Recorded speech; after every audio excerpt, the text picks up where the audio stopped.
tapi pemerintah harus memberikan seharusnya seperti itu jaminan. Ya, seperti yang ada di Turki, yang ada di Arab Saudi, ya, semuanya. Bahkan sampai mahasiswa sudah semua terjamin.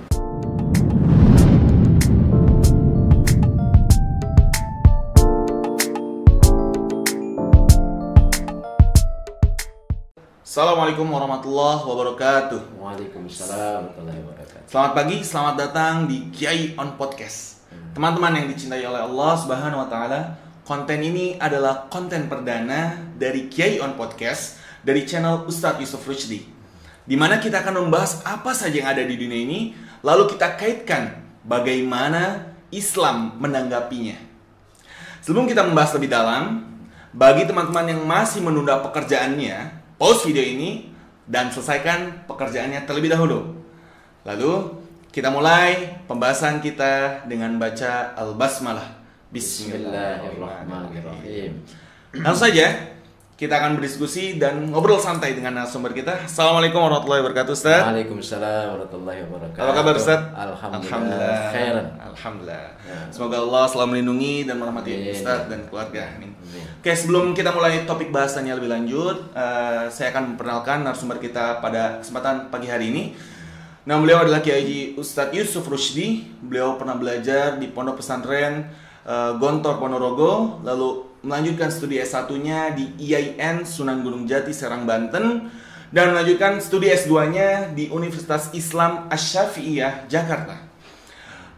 Sampai dengan saat ini beliau mendapatkan amanah menjadi pengawas Yayasan Al-Izzah Serang, Banten, lalu pengasuh pesantren Al-Mashkar bin Insani Cahaya Abadi Serang, Banten, dan diamanahi menjadi ketua pengurus wilayah IKADI Banten.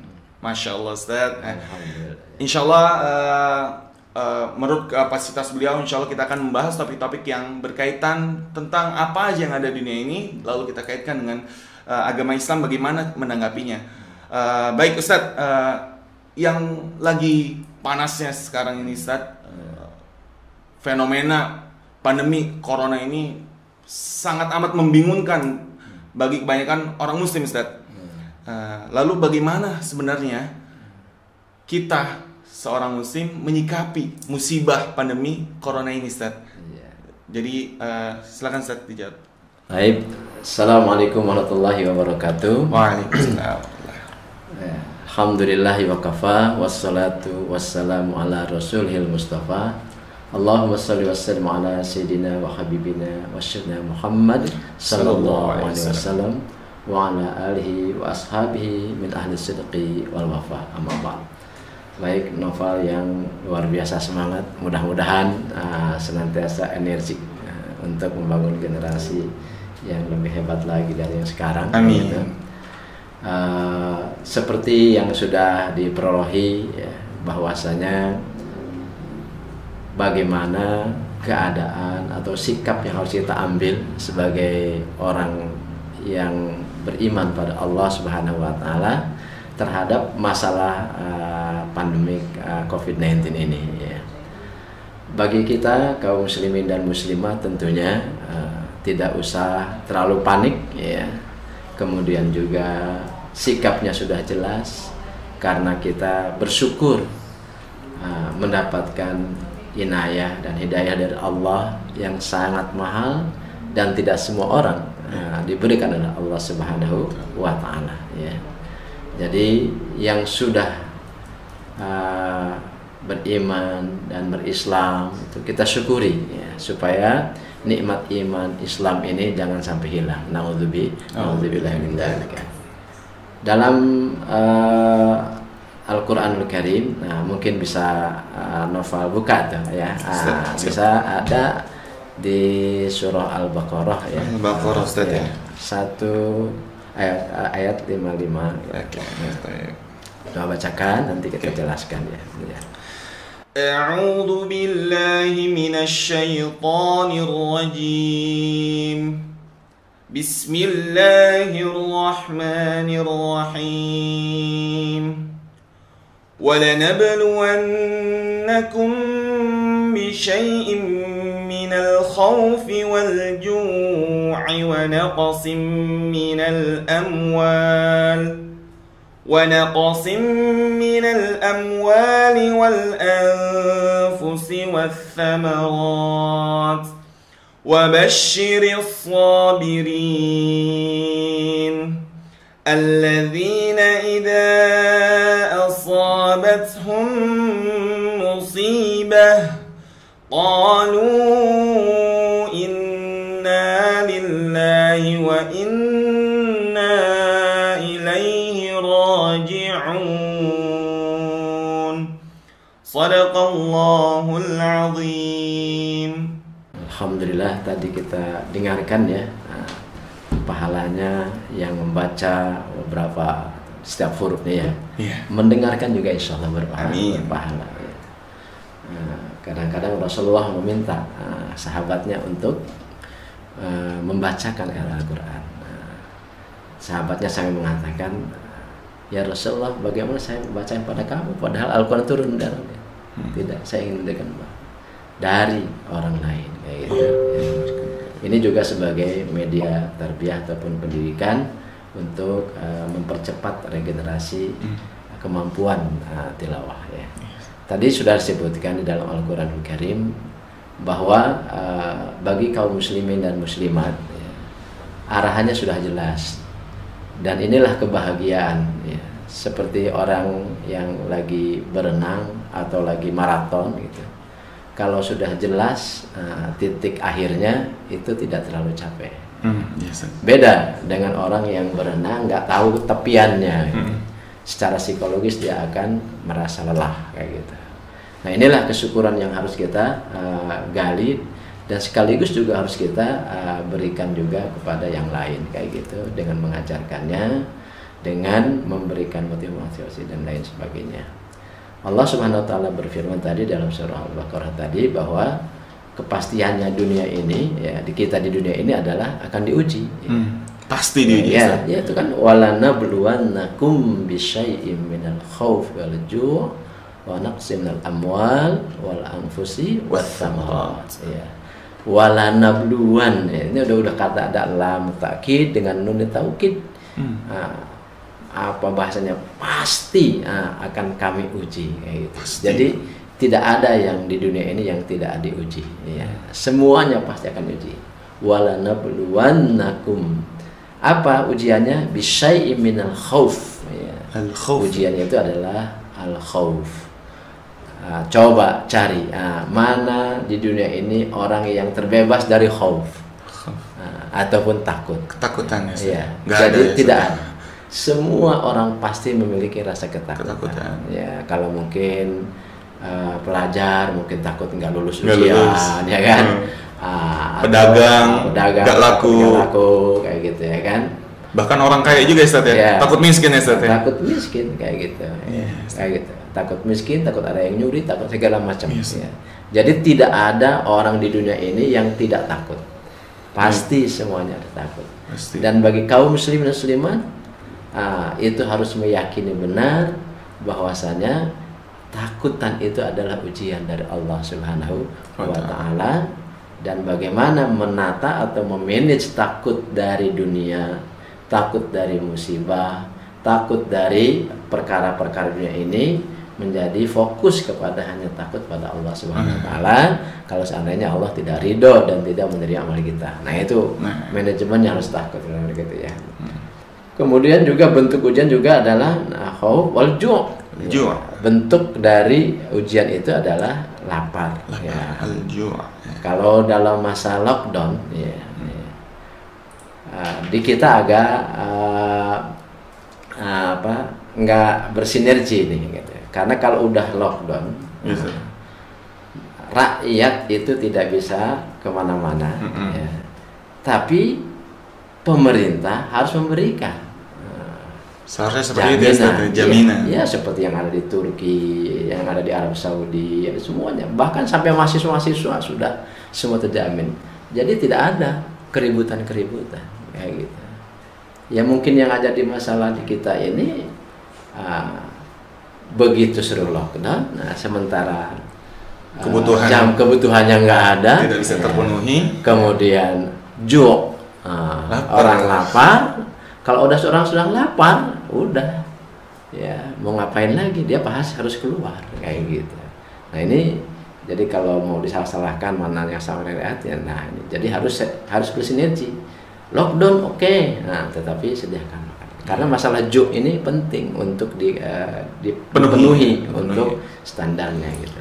Dan bagi kita jangan sampai juga juk ini menjadi buta akan perilaku.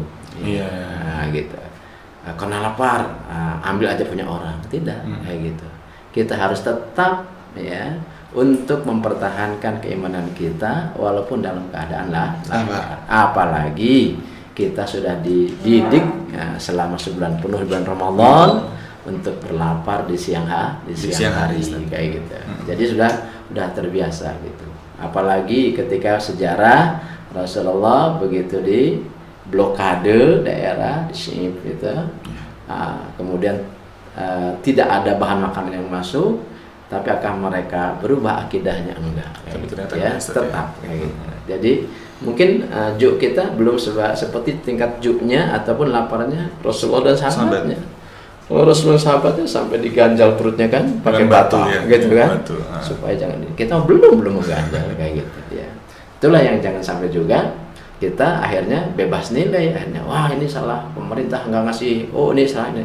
Akhirnya kita melakukan tindakan yang justru bertentangan dengan agama kita. Jadi gitu ya. Jadi ini adalah cobaan itu harusnya.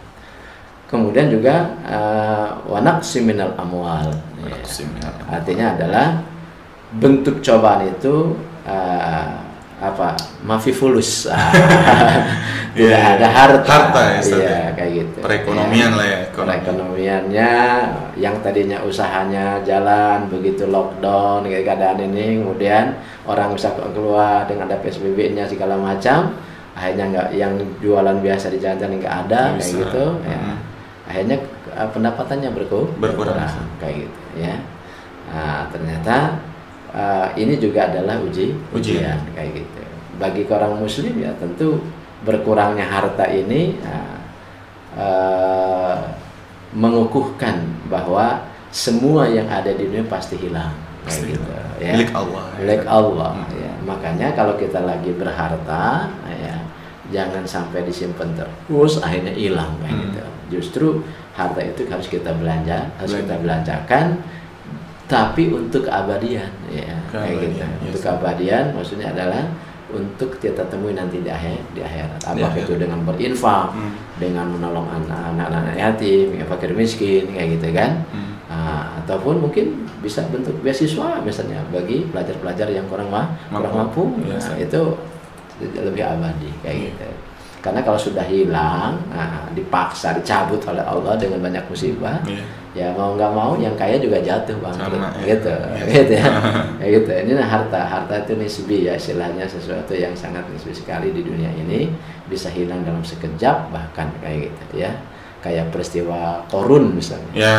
Telan bumi. Qorun itu luar biasa hartanya itu, bahkan orang-orang yang melihatnya sampai waduh, kalau itu orang yang nggak beriman ya istilahnya. Komentarnya adalah bagaimana kalau saya jadi Qorun, pasti nikmat ya. Tapi kalau orang beriman bahwa apa yang di sisi Allah lebih baik. Kayak gitu. Dari Qorun amblas gitu ya. Tidak ada lagi kayak gitu ya. Nah kemudian wal anfus. Al-anfus adanya berkurangnya anfus itu bisa jadi kematian. Iya. Itu juga cobaan kayak gitu. Mungkin ada yang meninggal saudaranya, kakaknya, adiknya, ya, dan sebagainya. Dengan aneka sebab ya. Nah, khusus mungkin di era pandemik ini, mungkin sebabnya adalah salah satunya COVID-19. Ya. Virusnya ya, salah satu penyebabnya. Gitu. Walaupun agak miris ya kalau COVID-19 ini menjadi dibesar-besarkan, akhirnya penyakitnya apa saja disebutnya COVID-19 aja ya. Apalagi kasus yang dari mana di Ambon atau gitu ya, sampai ada penyogokan segala macam supaya dikubur untuk COVID-19 karena ada dananya, karena diberontak ini diambil sama masyarakat. Nah ini yang nggak beresnya kayak begitu ya, kayak gitu. Tapi soal hilangnya nyawa itu kaum muslimin sikapnya itu sudah jelas bahwa apa yang kita miliki itu memang akan diambil oleh Allah Subhanahu wa taala. Pasti akan hilang. Tidak usah berperilaku seolah-olah semuanya itu milik kita gitu. Semuanya adalah milik Allah kayak gitu ya kan. Makanya di ujung ayatnya adalah semua cobaan-cobaan itu baik ya, itu harta, jiwa gitu ya, kemudian buah-buahan segala macam itu, makanan segala macam, semua hilang itu wabasyiris sabirin ya gitu ya. Kasih kabar gembira lah bagi orang-orang yang gembira kayak gitu. Cirinya apa orang sabar itu? Nah, kan dilanjutkan di ayat berikutnya kan. Alladzina idza asabathum musibah qalu inna lillahi wa inna ilaihi raji'un. Yaitu orang-orang yang sabar adalah orang-orang yang bila mendapatkan musibah itu dia akan berucap inna lillahi wa inna ilaihi raji'un dengan penuh makna. Gitu. Ini poinnya ya, jangan sampai ngomongnya doang ya, tetapi ekspresinya jauh kayak gitu ya. Yang ada adalah penyadaran bahwa inna lillahi, sesungguhnya kita ini adalah milik Allah. Wa inna ilaihi, dan sesungguhnya kami ini kepadanya roji'un ya, akan kembali. Jadi sesuatu yang dunia bukan pasti akan kembali kepada Allah Subhanahu wa taala ya. Makanya Rasulullah SAW ya, memberikan doa ya yang perlu dibaca kepada Musalamah kalau tidak salah dalam hadis riwayat Muslim itu, kalau musibahnya itu yang bagus itu enggak berhenti di inna lillahi wa inna ilaihi raji'un. Tapi doa langsung. Allahumma ajurni fi musibati wa akhlif li khairan minha. Kayak gitu. Yang artinya adalah penyadaran bahwa semuanya akan kembali kepada Allah, tetapi ada permintaan. Allahumma ajurni fi musibati. Ya Allah, berilah aku pahala. Ini luar biasa orang Islam ya. Di musibah kenapa enggak sedih? Karena ketika kita menerima dengan keridhaan, bahkan akan diberi pahala oleh Allah Subhanahu wa taala. Meminta sama Allah, Allahumma ajurni fi musibati. Ya Allah, berilah aku pahala dalam musibahku. Dan request lagi. Requestnya apa? Wa akhlif li khairan minha. Akhlifnya adalah berilah aku ganti dari apa yang terjadi musibah ini. Nah, ini berkaitan dengan Musalamah kan akhirnya karena meninggal suaminya itu Abu Salamah itu dia mengatakan siapa yang lebih baik dari Abu Salamah? Abu Salamah adalah orang terbaik menurut itu. Dia diartikan kayak itu, ternyata di ujung-ujungnya ternyata kan menikah dengan Rasulullah sallallahu alaihi wasallam. Rasulullah adalah lebih baik. Baru sadar tuh, oh iya ini luar ini. Diajarkan kayak gitu ya. Jadi demikian nih. Jadi ketika kita pandemik, keadaan jiwa stabil, keadaan jiwa stabil dan penuh makna. Orang yang stabil dia akan berpikir kreatif, kemudian orang yang berpikir stabil dia akan mencari solusi, karena orang panik bukan solusi, yang ada adalah ketergesa-gesaan, kemudian kepanikan itu akan menghancurkan kayak gitu ya. Nah ini mungkin stabilitas jiwa yang harus diperhatikan ya. Kemudian mengerti benar bahwa musibah ini bukan sekedar musibah, tetapi juga kalau bagaimana kita sadar ini adalah teguran dari Allah SWT supaya kita lebih baik lagi, dan kemudian kita mohon pada Allah ya supaya Allah berikan pahala dalam musibah ini. Nah kayak gitu, itu yang pertama.